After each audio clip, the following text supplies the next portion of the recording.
এখানে একটা assertive sentence আছে।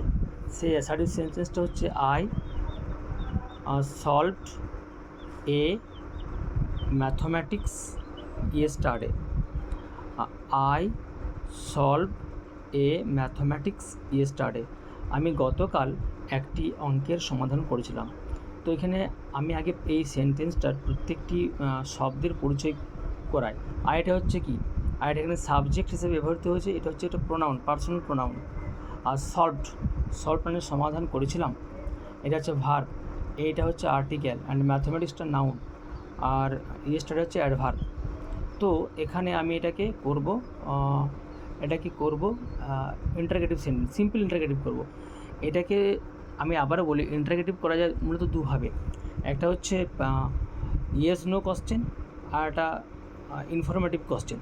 তো এটা আমি ইয়েস নো কোশ্চেন ধরে করছি, অর্থাৎ প্রদত্ত প্রশ্নটিকে বাক্যটিকে কীভাবে ইন্টারগেটিভ করব তার জন্য কোনো এখানে যদি ক্লু না থাকে, শুধু বলা হয় ইন্টারগেটিভ সেন্টেন্সে করতে, তখন কীভাবে করবো দেখো। তখন দেখব কি যে এই বাক্যটার মেন ভার্বটা কী আছে, সলভড।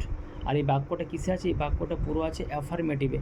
তাহলে বাক্যটা যখন ইন্টারগেটিভ করবো কী হয়ে যাবে, বাক্যটা হয়ে যাবে নেগেটিভ ইন্টারগেটিভ, নেগেটিভ নাবাচক প্রশ্নবোধক বাক্য।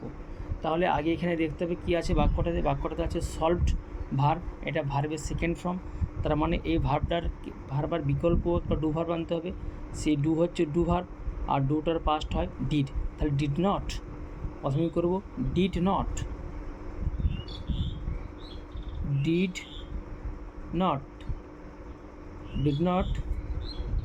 আইটা আছে ডিড নট ইউ, আই থাকলে হয়ে যায় you. Did not you solve, did not you solve a mathematics,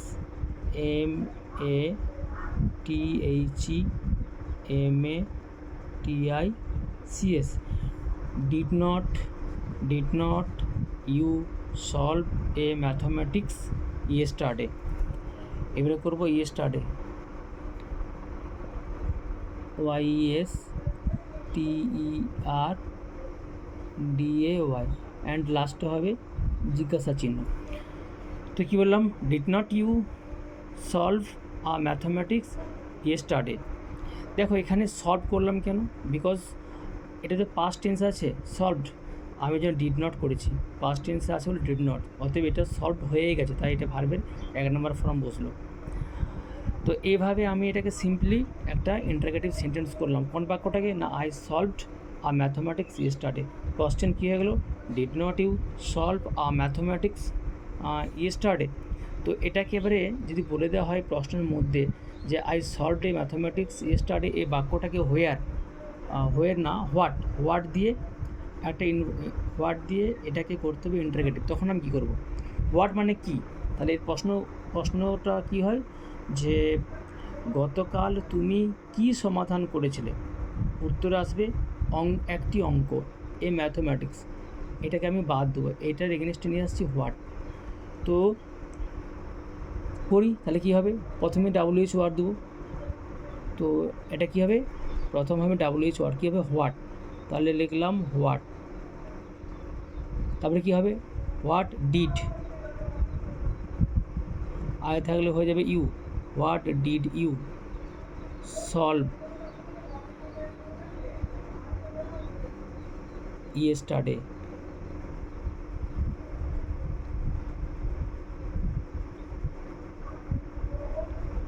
জিজ্ঞেস চিহ্ন। তাহলে এই বাক্যতে কোনটা বাদ গেল, এ ম্যাথমেটিক্স, মানে এটা আমার অ্যান্সার আসছে।